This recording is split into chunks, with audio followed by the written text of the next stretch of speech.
Assalamu alaikum wa rahmatullah. We're going to take our Ramadan. I'll be reading Surah Baqarah from ayah 183 to 186.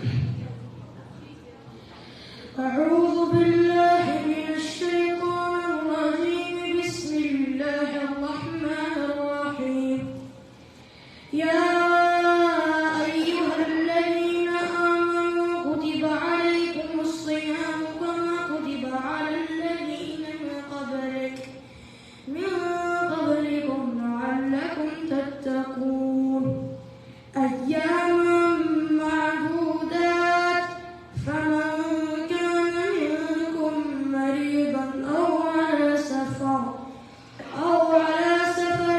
فعدة من أيام أخر وعلى الذين يطيقونه فدية طعام مسكين فمن تطوع خير له وأن تصوموا خير لكم إن كنتم تعلمون شهر رمضان الذي أنزل فيه القرآن هدى للناس وبينات من الهدى والفرقان فمن شهد منكم الشهر فليصمه ومن كان مريضا أو على سفر فعدة من أيام أخر يريد الله بكم اليسر ولا يريد بكم العسر ولتكملوا العدة ولتكبروا الله على ما هداكم ولعلكم تشكرون وإذا سألك عبادي عني فإني قريب أجيب دعوة الداعي إذا دعان فليستجيبوا لي وليؤمنوا بي لعلهم يرشدون صدق الله العظيم.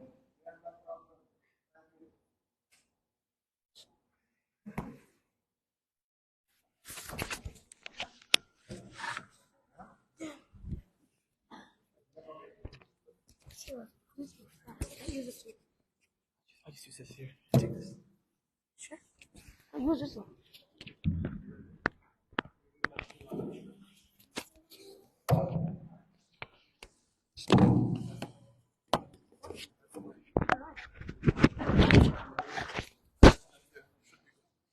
You sure? Bismillahirrahmanirrahim. O you who believe, the fasts have been enjoined upon you as they were enjoined upon those before you, so that you may be God-fearing. For days few in number, however, should any one of you be sick or on a journey, then he should fast a number of other days equal to the missed ones. And those who have the strength, still they do not opt for fasting. On them there is fidya, a compensation, that is the feeding of a poor person. Then whosoever does good voluntarily, that is better for him. However, that you fast is better for you if you only knew. The month of Ramadan is the one in which the Qur'an was revealed as guidance for mankind, and as clear signs that show the right way and distinguish between right and wrong. So those of you who witness the month must fast in it. But the one who is sick or is on a journey should fast as much from other days as he missed. Allah intends to provide ease for you and does not to intend to create hardship for you. Allah is so that you may complete the number of fasts as prescribed and proclaim the takbir of Allah for having guided you and so that you may be grateful. When my servants ask you about me, then tell them that I am near. I respond to the call of one when he prays for me. So they should respond to me and have faith in me, so that they may be on the right path. Sadaqallahu al-Azim.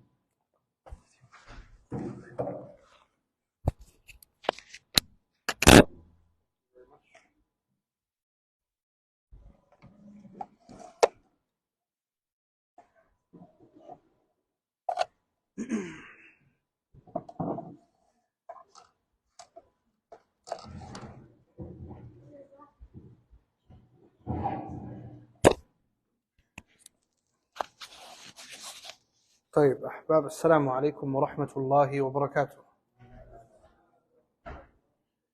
That was a very weak salam, but I will cut you guys some slack because we had dinner together. I met all of you earlier, then no harm done. But for those of you who are joining online and I'm seeing you for the first time tonight, may Allah subhanahu wa ta'ala bless all of you and fill your homes with His blessings and with His mercy and with His guidance. We thank you for joining us for family night at Masjid Istiqlal here in Toronto. It's our privilege and honor to have you joining us and be part of our community. May Allah bless you and grant you and all of us goodness in this dunya as well as in the akhirah. Allahumma ameen.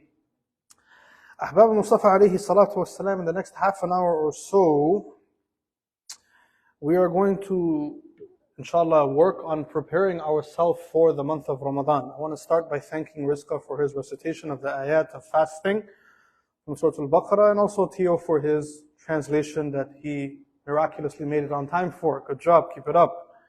Alhamdulillah. Then, those of you who were here for Khutbatul Jumu'ah yesterday would recall that we started talking about Ramadan and fasting and all the good stuff that we need to do to prepare for Ramadan. Inshallah, today we're going to continue that discussion. Rizqa recited an ayah for us from the Qur'an. Allah subhanahu wa ta'ala says, بَعْدَ أَعُوذُ بِاللَّهِ مِنَ الشَّيْطَانِ الرَّجِيمِ يَا أَيُّهَا الَّذِينَ آمَنُوا كُتِبَ عَلَيْكُمُ الصِّيَامُ كَمَا كُتِبَ عَلَى الَّذِينَ مِنْ قَبْلِكُمْ لَعَلَّكُمْ تَتَّقُونَ. O you who believe, fasting has been prescribed for you like it was prescribed for those who came before you. The reason is so that you may attain taqwa. So that you may attain taqwa. The reason for fasting is so me and you can develop taqwa. And this is, extremely important, and inshallah this will be the major portion of our discussion tonight. It's important that the Muslim realizes and reminds himself the reason why we fast, right? There could be many reasons why people fast, and sometimes we even explain to maybe our friends, our non-Muslim colleagues, many different reasons why Muslims fast. I remember one time, there was a non-Muslim student who commented on the fact that some Muslims said that they fast so that they can sympathize with the poor and needy. I'm sure you've all heard this before. Muslims fast so that we know what it feels like to be hungry. And the friend who was not Muslim asked a very tricky question. She said, do you mean to tell me that you people cannot sympathize with other people until you yourself are hungry? Like you see people starving, you don't understand what they're going through. Only when you become hungry, then you feel how they feel. Is that really what you're trying to say? And that's why Allah subhanahu wa ta'ala didn't say in the Qur'an that He prescribed fasting so we can develop sympathy. Allah didn't say He prescribed fasting so we can lose weight, although it could be a good option or a good benefit. Some may argue that no, it's actually the opposite, because Muslims in Ramadan eat more than they do outside of Ramadan, right? Ustad, is this true? Yes? No? Right? But wallahi, there's goodness in the ummah. I overheard someone saying that, before Ramadan, people do extra grocery shopping. They were talking negatively. Muslim families do lots of grocery shopping. They stock the fridge, stock the freezer, stock all the cabinets. The pantry is full. But wallahi, my observation, 98% of the time, it's not because the Muslim wants to overeat in Ramadan. The Muslimin have a very good culture that in Ramadan we give food to other people. I found out that wherever you go, whatever the ethnic background, whatever the social class of the people, when the month of Ramadan comes, the Muslim is excited to share food with other people. It's a very good quality that the Muslim ummah has. It's part of our tradition, it's part of our legacy, and it's something that we maintain. Walillahi alhamd, we should be very proud of it. That in the month of Ramadan we have community iftars. It's usually a habit and a normal practice in every family. We cook something, we give to the relatives, we share with the neighbors, we bring some to the masjid. These are good things that we have to be proud of, and we have to, inshallah, make sure that they remain as hallmarks of our community. But all of this aside, Allah said He prescribed fasting so that me and you can develop taqwa. The question then is, what is taqwa? You guys know me by now, I don't like to lecture. I get tired of talking easily, that's why I have my water bottle here with me. Then, who wants to help me out? What is taqwa? Boys, girls, men, women, anyone. What is taqwa?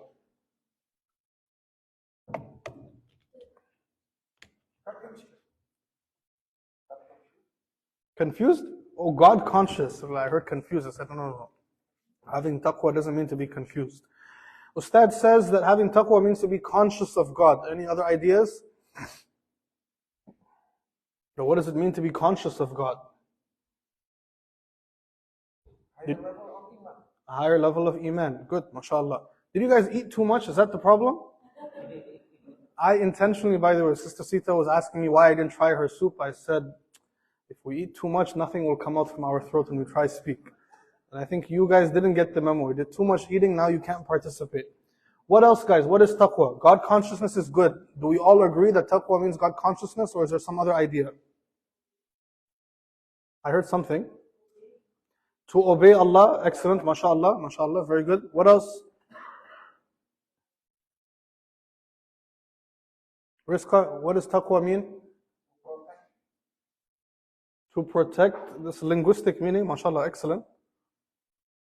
Rizqa, what does taqwa mean to you? Nothing? Do you have taqwa? Leave Rizqa alone. You have taqwa at home? Okay.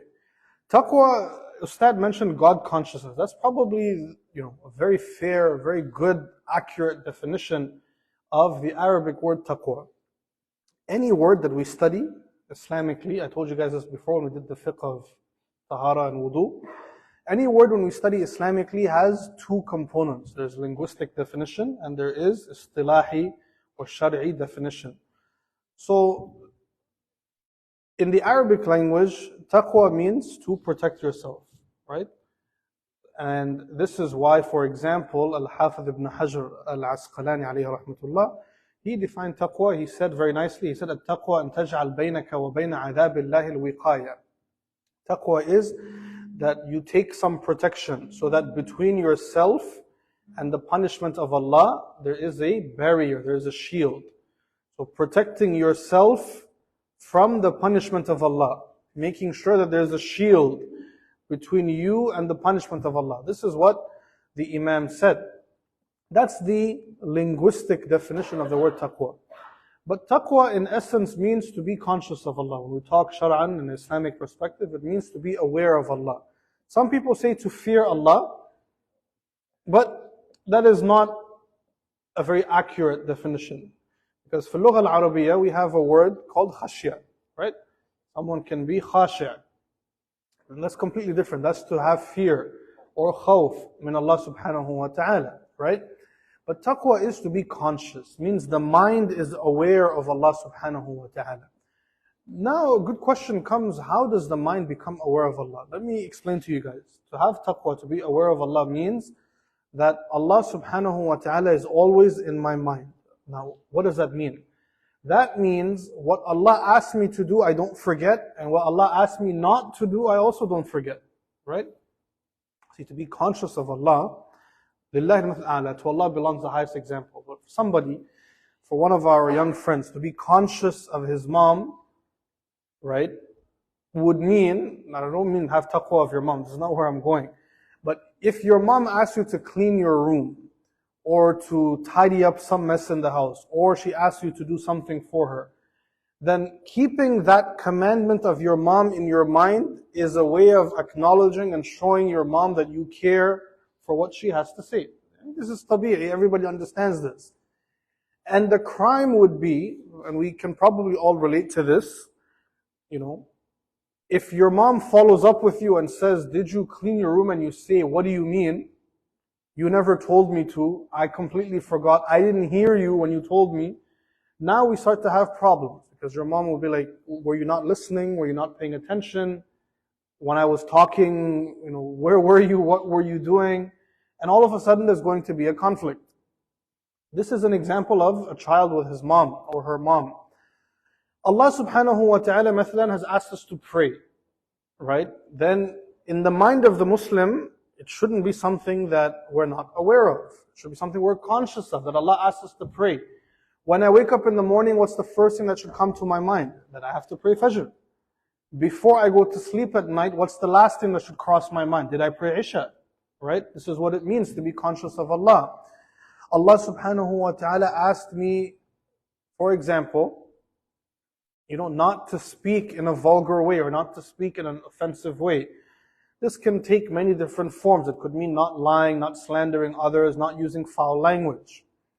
Now Allah asked me not to do that. Am I conscious of that? Before I open my mouth and say something weird or something nasty, is the consciousness of Allah there in my mind that Allah asked me to control my behavior, to control my words, to speak politely and with respect? This is what it means to have that consciousness of Allah in a person's mind. Now the question comes, and please don't tell me by fasting, how does a person develop that consciousness of Allah? Like, what is required for a person to be conscious of Allah? And here there is a statement of Sayyidina Ali ibn Abi Talib where he explains taqwa in his own words. Sayyidina Ali ibn Abi Talib in his own words explains what it means to be conscious of Allah. And he did a phenomenal job. Sayyidina Ali is obviously the cousin of the Prophet ﷺ. He is one of the Khulafa al-Rashidun, and he is someone who was blessed with wisdom. And he knew how to speak as well. He was very eloquent. And so he famously said that taqwa is the following things: al-khawfu min al-jaleel, wal-amalu bil-tanzeel, wal-rida'u bil-qaleel, wal-isti'dadu li-yawm al-raheel. 4 things. He said, Naam? 4, right? Sayyidina Ali ibn Abi Talib, he says, al-khawfu min al-jaleel, wal-amalu bil-tanzeel. To be afraid of Allah subhanahu wa ta'ala. To genuinely in your heart have this fear that, what if Allah is angry with me? This is number 1. Number 2, to act according to the revelation that Allah has sent to you. You want to have taqwa? We want to develop taqwa inshallah in Ramadan and outside of Ramadan. It requires that you act according to the Qur'an. There's no other way that you can develop taqwa other than by reading this Qur'an that we all have, reading its meaning, thinking about its meaning, reflecting over its meaning, and then applying some of it in our life.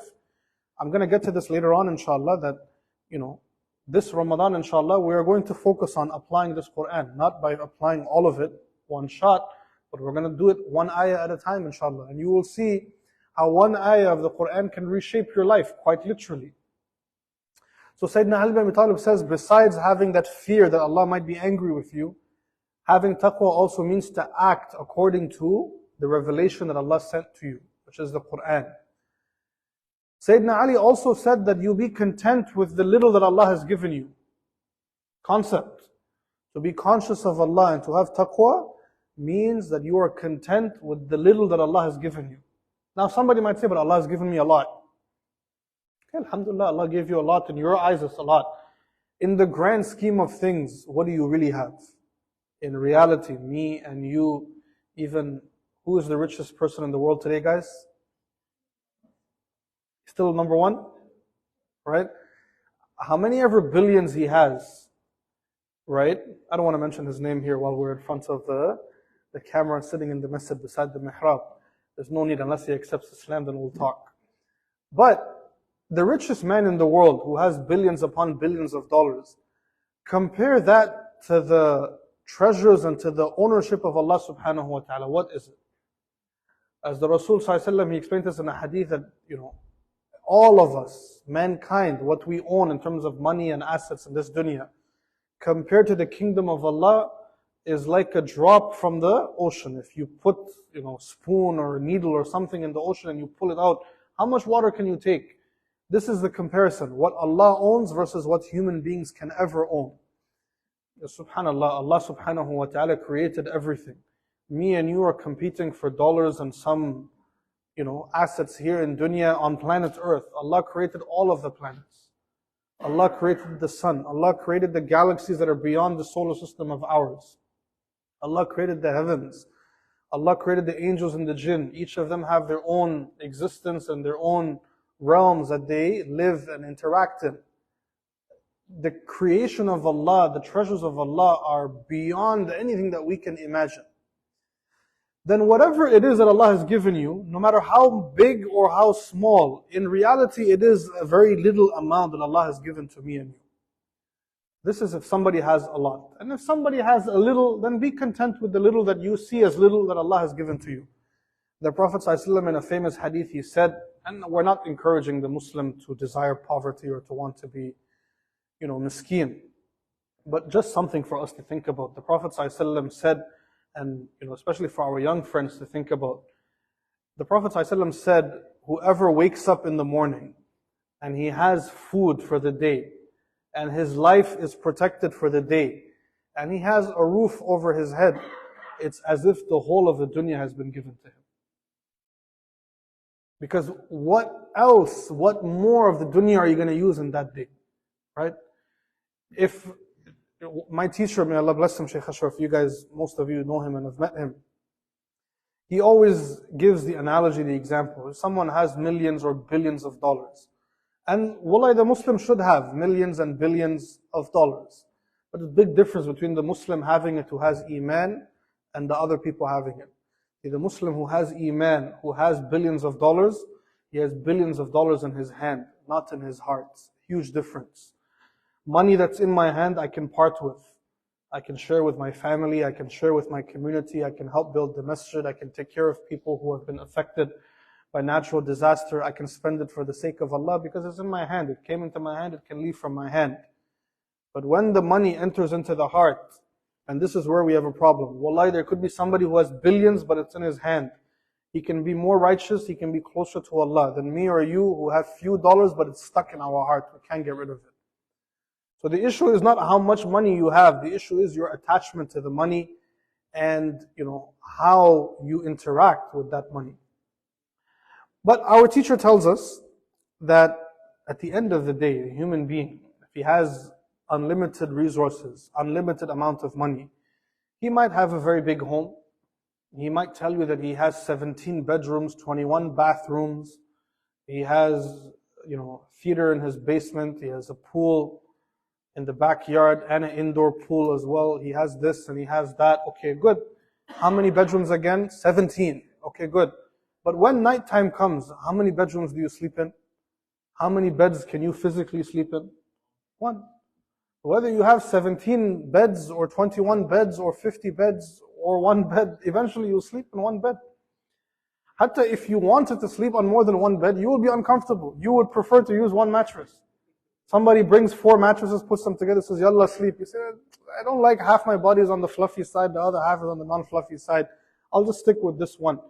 Then in reality, the human being, as the Prophet ﷺ said, if you have a place to sleep, if you have a roof over your head, you have food for the day, there's no war in your vicinity, your life is safe, what more do you need from this dunya? You are a rich person. So the Prophet ﷺ, this is what he taught. And Sayyidina Ali ibn Abi Talib, he reiterated that. He said, you should be content with whatever Allah has given you. The Prophet ﷺ, he famously said, you want people to like you? Don't look at what they have in their hand. Don't be concerned with what they have. You want people to get along with you and to not be afraid of you? Don't eye what people have. Be content with what you have. It's a concept. Whatever I have, I enjoy and I live with it. My brother beside me can have 10 times, 100 times what I have. Don't look with envy and say, oh, I wish I had what he has. If only I had what he has. Even if you don't mean it in a negative way. Khalas, let the brother enjoy what he has. Live with what you have and be grateful to Allah subhanahu wa ta'ala. 3 things so far Sayyidina Ali told us. To be afraid of Allah being angry with you. To act upon the revelation of Allah, which is the Qur'an. Be happy with whatever little Allah has given you. And lastly, Sayyidina Ali ibn Abi Talib, he said, to have taqwa means to prepare for the journey that you're going to take to Allah subhanahu wa ta'ala. To be ready for that journey that you will make to go back to Allah. All of us have my dad is traveling tomorrow. He's going back home to spend Ramadan. He'll be back, inshallah, after Ramadan sometime in May. And in order to get a good deal, we cut him 2 one-way tickets. A one-way ticket to Kenya and a one-way ticket coming back as well. Somehow we found that was cheaper. But me and you, I'm not trying to sell flights to Kenya, by the way. But me and you all have a one-way ticket where you cannot book another one-way ticket to come back. That one-way ticket is from this dunya to the akhirah. And we will go when the time on that ticket comes. The beauty about that ticket, or the scary thing about that ticket, subhanAllah, we would say it's a blessing from Allah that me and you don't know when we're going to die. Think about it that way. Can you imagine, you talk about people, having stress and being worried. Can you imagine if me and you had some kind of a countdown or a clock? till our life would end? What would you do? How would we live with each other?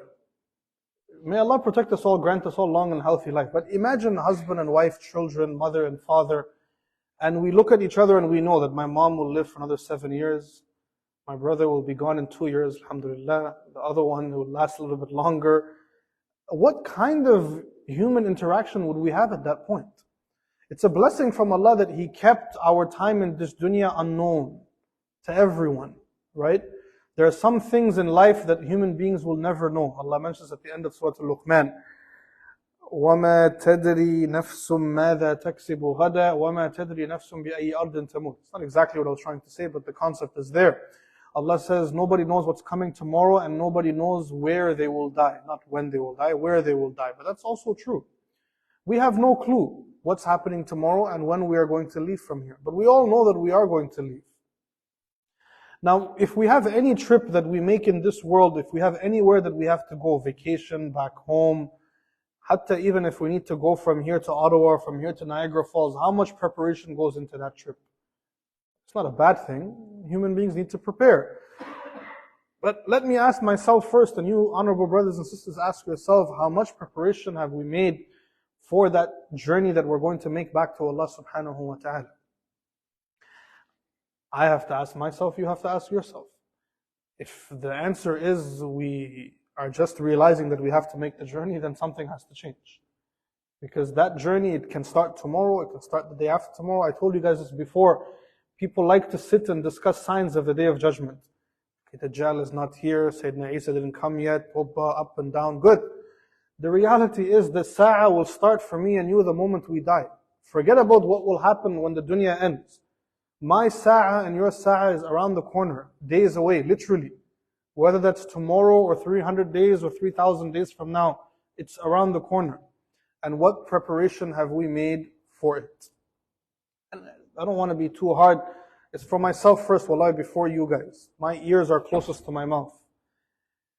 You know, in this dunya, when we meet somebody, if you travel for a distance to go meet someone, you take some gift or something to present. Usually this is an indication of your status or your closeness to that person, right? So if you leave from Canada and you go back home to visit people, you take some stuff from Canada as a gift to show them that, you know, your relative from Canada, the holy, mighty, great guy from Canada, he made it back home. Here's some chocolate, here's some this, that, whatever it is. Something to show that, you know, we value you and we appreciate you and this is what we brought for you. What are we taking to show Allah subhanahu wa ta'ala? By the way, Allah does not want your chocolate, my chocolate, or our $20 bill or $50 bill. But something to think about. When we meet Allah and Allah asks us, you know, what did you do? What's special about you? What are we going to say? What will be my answer and your answer? Inshallah, hopefully, we did our salah, we fasted in Ramadan, we donated to the masjid, we made our hajj if we had the ability to do so. Inshallah, we did that. But just imagine you're standing in front of Allah. Lillahi al-mathal a'la. But imagine you are there standing in front of Allah. And He's asking you, Umar, Ustad Agus, any of our sisters, my good friend, partner in crime, Masferi, what did you do? What did you achieve? I gave you 60 years, 70 years, 80 years. I made you a free human being. I gave you access to education, access to employment. I blessed you with a good Muslim family. You lived in a country where you had freedom and you had the ability to exercise your right. What did you do? Are we going to be stuck, as I'm stuck right now, to think what we can present?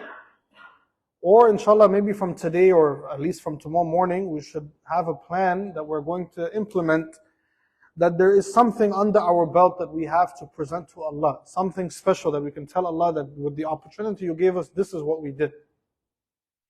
And there are people like this. If you study let's go back in history and then even close to home. Look at the lives of the Sahaba Ridwanullahi alayhim. FYI, other than the fact that, mashallah, they worked on improving their iman, they were human beings. They had families, they worked, they lived their regular life. One of the stories that, I don't know if I shared this with you guys before, but I always find inspiring and it's always close to my mind and my heart, is the story of Sayyidina Umar ibn Khattab, radiyallahu anhu. when we think Sahaba and those who were closest to the Prophet, sometimes we get lost in our thoughts and we think that these were people who sat in the masjid and they didn't do anything. Sayyidina Umar ibn Khattab, he had a business partner. Another Sahabi, his friend, they had a business together. And they used to run the business on the outskirts of the Medina. And Umar ibn Khattab narrates the story. He says, because of our work and the commitment to our work, neither of us was able to go every day to visit the Prophet ﷺ in the masjid. So they used to do it alternatively. They used to have shifts. Umar ibn Khattab one day would look after the store while his friend goes to pray Maghrib and Isha with the Prophet ﷺ. And on his way back at night, he would meet Sayyidina Umar at the store and tell him whatever he heard from the Prophet. If he learned anything new, he would share with him, then he would go home. And the second day, Sayyidina Umar ibn Khattab says, I would go to pray in the masjid while my friend watched over the store. And on my way home, I would stop to see him, and if I learned something new, I would share with him. This is the real life that these Sahaba lived. They were real human beings. They also had to pay bills and manage their lives. In any case, where was I going with this?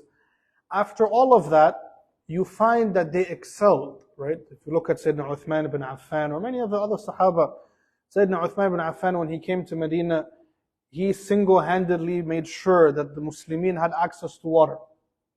He had a lot of money, of course, right? Allah blessed him that he was a rich man. Then what he did to excel, and I do believe this is the concept, right? If he was to meet Allah, Allah asked him, what did you do with all the money, all the ability, all the business mind that I gave you? What did you achieve? I told you guys the story once before. I don't want to start that story now because time is running. That will take forever. But how Uthman ibn Affan did business with the Yahudi man to be able to gain full access to the well of water, and then he gave it to the Muslim Ummah for free, so that the people of Medina had a source of water. Before that, they used to buy water. One man, one Muslim, he used his brain and he used his resources to help the Ummah so they have a source of water. I do believe when he stands in front of Allah, if Allah asks him, what did you do? What is the credit that you have that you can share with me? He has something to show.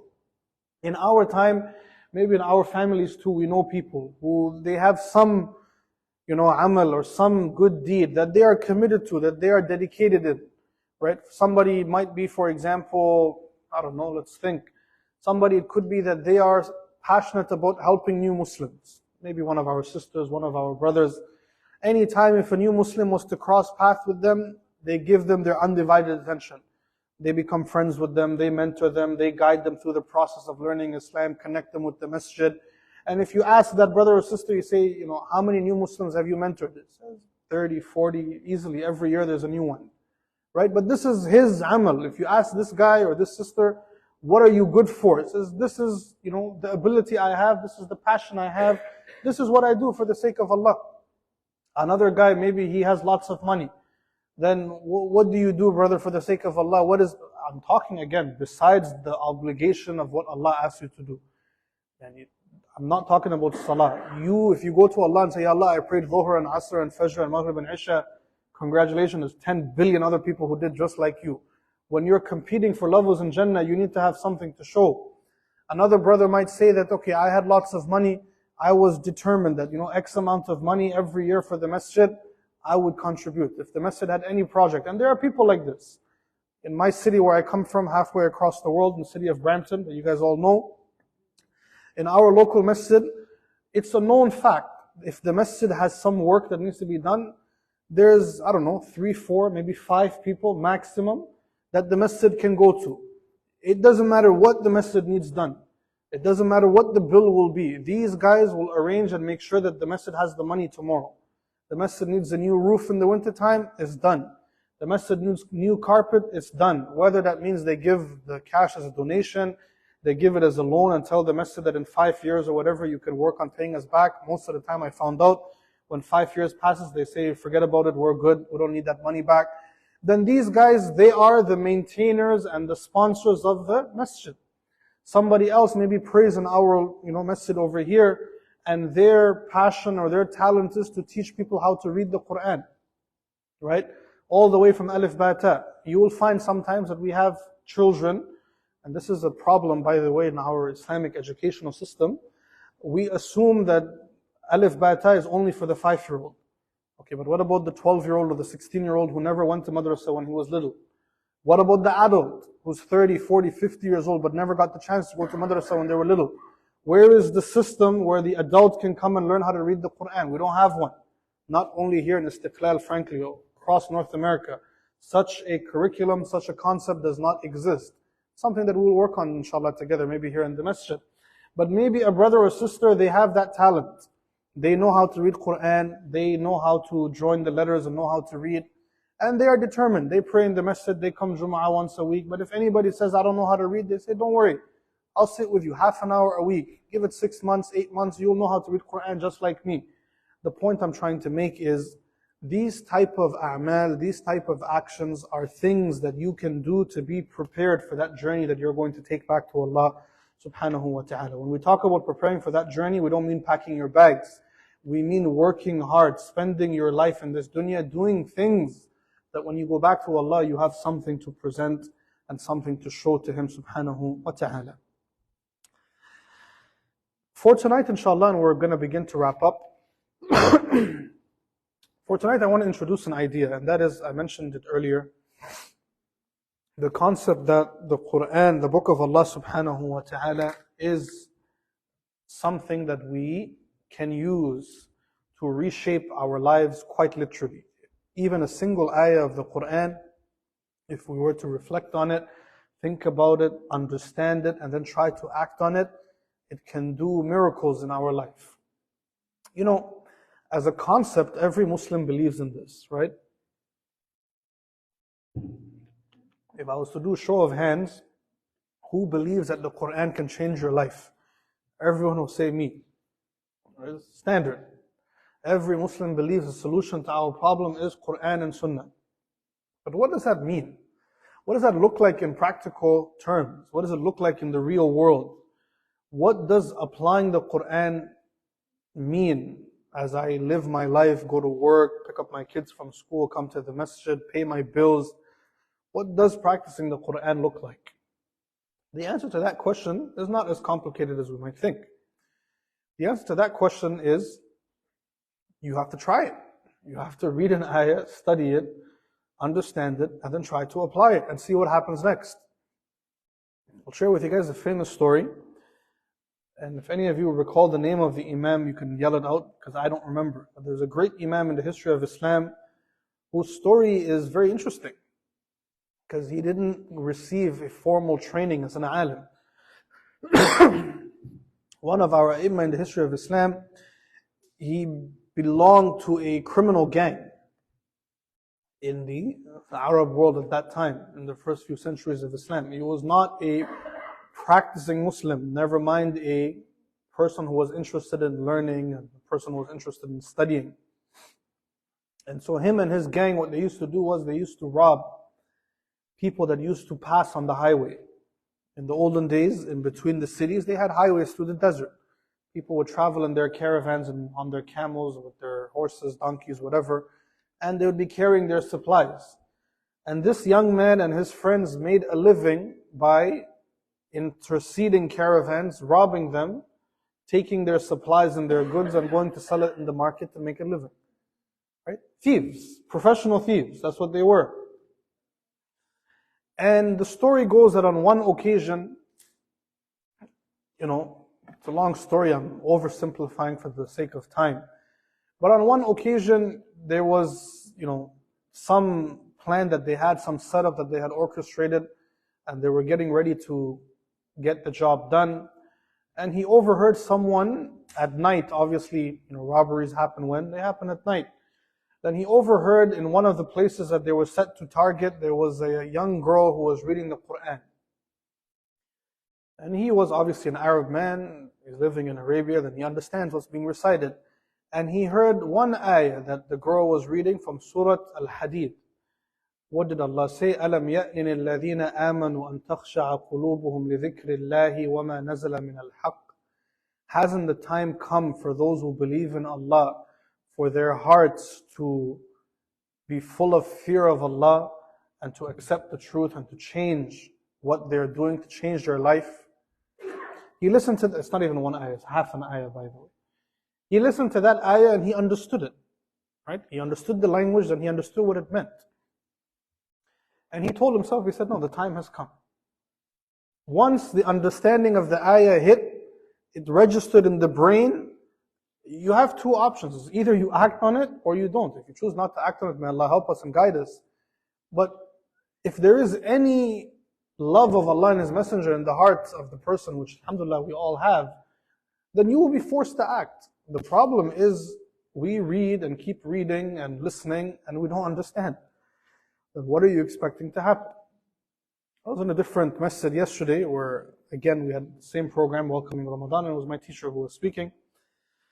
And he was giving the analogy. He was getting to the end of the time of his lecture, just like I'm getting to the end of mine. And I was holding up a sign for him. You weren't there, you didn't show up. What happened? You were here, okay.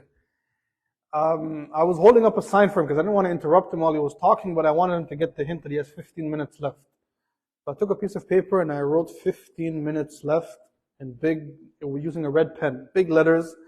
And I sat there in the audience and I held the paper like this. And so when he noticed that he couldn't help, he obviously took a hint from what I wrote on the paper, and then he gave the example.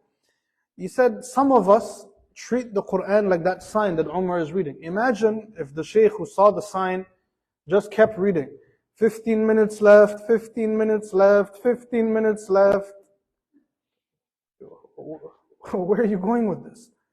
You need to understand 15 minutes left means you need to finish your lecture in 15 minutes. And without understanding that, the 15 minutes left is of no benefit. I'm sorry to say, but some of us treat the Qur'an like the sign of 15 minutes left. We're so proud that we can read that it says 15 minutes left, but what to do next to the 15 minutes left, we never thought about what it means and what we should do. Right? So whether it's Qul Huwallahu Ahad, whether it's that one ayah that Imam heard that reshaped his look of life or his outlook of life, understanding is key. Now somebody might say, okay, but we're not Arab, then how are we going to do it? But who said you have to be Arab to understand the Qur'an? It's obviously nice if you can learn the Arabic language and you can interact with the Qur'an directly. But if not, read the translation. The translation exists in the English language, in the Bahasa language, right? In French, in every language. You name it, there is a translation of the Qur'an in that language. Most recently, in our time, a couple of years ago, mashallah, a scholar from Korea, a Muslim scholar from Korea did this. I heard that this was the first Korean translation of the Qur'an. But the idea is the Qur'an is translated into every language.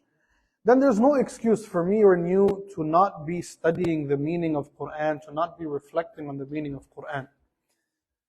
For tonight, inshallah, from today until Ramadan starts, there's one ayah that I'm going to share with you guys that I am and you are, inshallah, we're going to work on reflecting on it, thinking about it, understanding it, and then we're going to make a decision to apply it. What is that ayah? That ayah is the first ayah that was ever revealed. What's the first ayah ever revealed? Anybody other than Ustad? I heard Ustad enough today. Iqra, right? Allah revealed to Muhammad ﷺ for the very first time, the first ayah in the Qur'an, it was what? Iqra, bismi rabbika alladhi khalaq. What does that mean? Anybody know? Read what? Read Qur'an? Read in the name of your Lord who created you. This ayah, this one ayah, the first ayah ever revealed to Muhammad ﷺ, transformed his life. Because the Prophet ﷺ now was awakened into a man, into an individual who was chasing after knowledge, chasing after benefiting himself, learning new things, wanting to, share and to spread whatever benefit that he ﷺ learned. And the Prophet ﷺ, whatever he learned from his Lord, he didn't keep to himself. He shared everything with his ummah. Then the ummah of Islam is an ummah of Iqra. We're an ummah of reading. It's the first command that ever came in Islam. It's the first verse that was ever revealed in the Qur'an. The Prophet ﷺ was introduced to Islam by the command of Iqra. Then what I want you guys to do, inshallah, is from today till the 1st of Ramadan on Tuesday or Wednesday or Thursday. Wednesday night, inshallah, most likely almost 99.9%, we will be praying Taraweeh here in the masjid. But I want you guys to keep this ayah with you. Think, اقرأ بسم ربك الذي خلق. Read in the name of your Lord who created you. What does it mean to read? Read means read. Read means learn. Acquire more information. Acquire more knowledge. Read what? Acquire knowledge about what? About Qur'an, about Hadith, about the life of the Prophet, about chemistry, about psychology, about economics, about business, about architecture, about math, about trigonometry if you're still in high school. I learned that stuff in high school, never used it since. Don't really remember much other than the name. But whatever it is in the form of knowledge that you can read and you can study and you can benefit from, do it. Act on the ayah of Iqra. I think this one is not rocket science, right? All of us know how to read. All of us know what it means to read. Then just start reading. Start acquiring more and more information. And build, the habit. Convince your mind, convince yourself that I'm doing this as a direct consequence of me acting on a verse from the Qur'an. And then inshallah, once Ramadan starts, try every day to find an ayah from the Qur'an that you will read, understand, and try to apply. Do it for 30 days. I'm not promising, but I'll try to help you guys. I'll help myself and help you guys inshallah. As part of our program, which I'll explain to you guys briefly in 90 seconds, and then we'll conclude and get ready for Isha. As part of our program in the month of Ramadan here in the masjid, inshallah, we will be praying Fajr here in Jama'ah every morning. The time of Salat al-Fajr is 20 minutes after the Adhan of Fajr. Meaning the time that you see at home for Fajr, when you have to completely stop eating and drinking, when your suhoor is up, 20 minutes after that, we will make the Iqamah to pray Fajr in the masjid. Roughly, right? So that gives you guys time to, if those of you who are local and in the neighborhood, you can hopefully prepare yourself, make wudu, whatever, and make it to the masjid. I'm not promising or guaranteeing, but here's an idea for you guys. Maybe, if we get lucky, every morning after Fajr, as we're going to be reading one juz of the Qur'an every day anyways, because our plan is that for the month of Ramadan, in Taraweeh, we're going to read 5 juz, the last 5 juz. And every day, you guys at home are going to read 1 juz. Those of you who are joining online, this is our plan. On April 15th, which will be the 25th night of Ramadan, we will do Khatm al-Qur'an in the masjid together. In order for us to do Khatm al-Qur'an, you guys at home will be reading 1 juz of the Qur'an every day. 25 days, you will read 25 juz. The last 5 juz, we will read in Taraweeh in the masjid. We'll meet in the masjid on April 15th and have a nice event together. Now, as part of reading 1 juz every morning or every day, I told you guys who came for Jumu'ah yesterday that some of you who maybe cannot read it that quickly can take the option of listening to the 1 juz. And I promised you guys that I will share with you a recording every morning of 1 juz of the Qur'an that you can listen to. Now on top of that, if we get lucky inshallah, maybe every morning after Fajr, I will pick out 1 ayah from every juz. And that will be our exercise. That every day there's 1 ayah as a jama'ah, as a community, as one family. There's 1 ayah that we think about and we reflect on and we try to figure out, can we apply it? And if the month of Ramadan goes like that and there's 30 ayat that we understand, 30 ayat that we can relate to, 30 ayat that we can apply in our life, that whole thing we talked about developing taqwa, trust me, we will be going to a different level spiritually. When you talk about applying the book of Allah, bringing the Qur'an into your life, wallahi 30 ayat can do miracles for me and you. Less than that is more than enough, but 30 ayat would be a huge achievement. And I do believe inshallah, that's the idea, that most likely we will like the exercise. We will enjoy learning 1 ayah every day. Then after Ramadan, maybe some of you will be on autopilot, you will do this on your own inshallah. Besides Fajr Salah in the Masjid in Ramadan and the Isha Salah in Taraweeh, by the way, Isha will be 9:15. Inshallah, Isha will be 9:15 on Wednesday. Then Wednesday night, inshallah, you can prepare to come here. I'll be here myself as well. We pray Isha at 9:15 and then we start Taraweeh. We're praying 8 rak'ah and witr. That's the plan, inshallah. You guys will likely be out of here. That's my promise for you guys. No later than 10:15. I'm aiming for 10 o'clock in my mind. 10:15, cut me some slack. 10:15 inshallah, you guys will be out the door. What else do I have to share with you guys? Saturday, very important. Every Saturday in the month of Ramadan, we will have a halaqa 1 hour before Maghrib. Inshallah, we have 4 Saturdays in Ramadan starting next Saturday. We will be studying the stories from Surah Al-Kahf. There are 4 stories in Surah Al-Kahf. The people of the cave, the 2 brothers who had a garden, one rich brother and one poor brother, and what happened to them. The story of Musa and Khidr, and the story of Dhul Qarnayn. 4 stories, we're going to cover it in 4 Saturdays, inshallah, during the month of Ramadan, 1 hour before Maghrib, every Saturday. What else?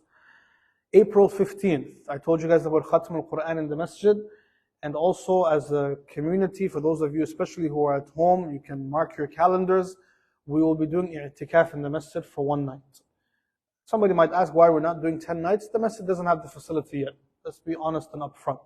We don't have the facility for someone to camp here in the masjid for 10 days yet. But for 1 night, inshallah, we are prepared to sacrifice and to make it work.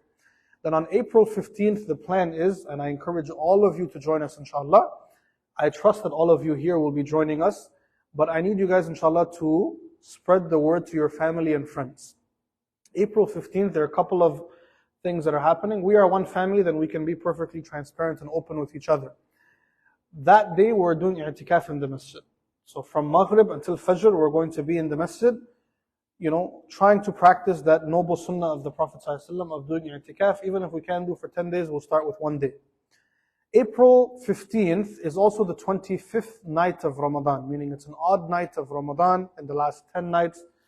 There's a chance it might be Laylatul Qadr. Maybe it's a good idea to do i'tikaf that night. Our plan for that night is, we're going to do iftar together. We will complete the Qur'an and Taraweeh.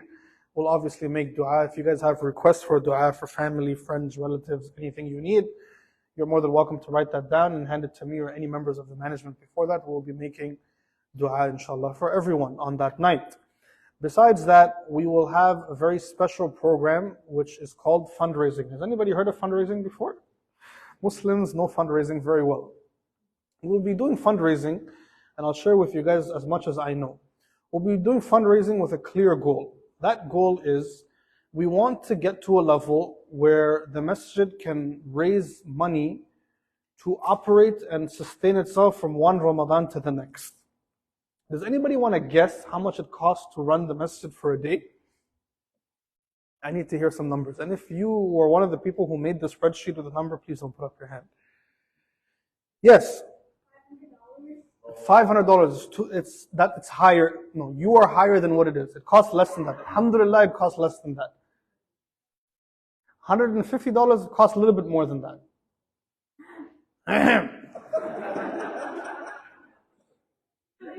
$250. Yes, $250 is correct. It costs the masjid $250 to stay open each day of the year. You might ask how, why, right? Inshallah, we're working on, being able to share with you guys a breakdown of that. I want the jama'ah, those of you who are at home and those of you who are here, to start relating. The same way we have a hydro bill at home, the masjid has a hydro bill too. The same way when you turn on too many lights at home, the bill goes up, same thing in the masjid. By the time you add all of the utilities, internet, telecom bills, regular routine maintenance, obviously this is an old building that we have to maintain and keep it to a certain standard. Religious services, right? It costs money to make sure that the masjid can provide service to the community, whether that's Jum'ah, Eid, Ramadan, Janazah, Nikah, all of this good stuff. When you add it all together and divide that total number by 365, it costs the masjid $250 to stay open for every day of the year. Then our plan is, inshallah, on that April 15th night when we spend the night in the masjid, we do i'tikaf. We have Sheikh Munir al-Qasim, who will be visiting us, inshallah, from London. And we are hoping, inshallah, that you guys and all of your friends and family that you bring to the masjid on that night, which is extremely, extremely important, because we cannot do fundraising without the masjid being full. I hope everyone understands this. If we bring the biggest sheikh to do fundraising, bring the Imam of the Kaaba to do fundraising, if the masjid is empty, the chandelier is not going to donate. We need people here to donate. This is the only way it works, right? then I need you guys, inshallah, to spread this news in your network, your closest friends. At the very least, each one of you who's here, each one of you watching at home, convince a friend. All of us have, a family member, a relative, a friend who's very close to us. Tell that person that come spend the night with us in ibadah in the masjid. We're going to pray tahajjud, we're going to pray tarawih, we have khatm al-Qur'an, we have iftar, we have suhoor, we have everything that you need. And also let them know, no surprises. Don't bring them here and then they say, oh, no one told me that there will be fundraising. No. We're coming to do ibadah and spend the night in the masjid, and also to support the masjid so that the masjid can, inshallah, be self-sufficient for the entire year ahead until the next Ramadan. Any questions about April 15th and what we're going to be doing? Everyone clear? Everyone know what their job is? Who knows what their task is? Before I start calling names and assigning tasks.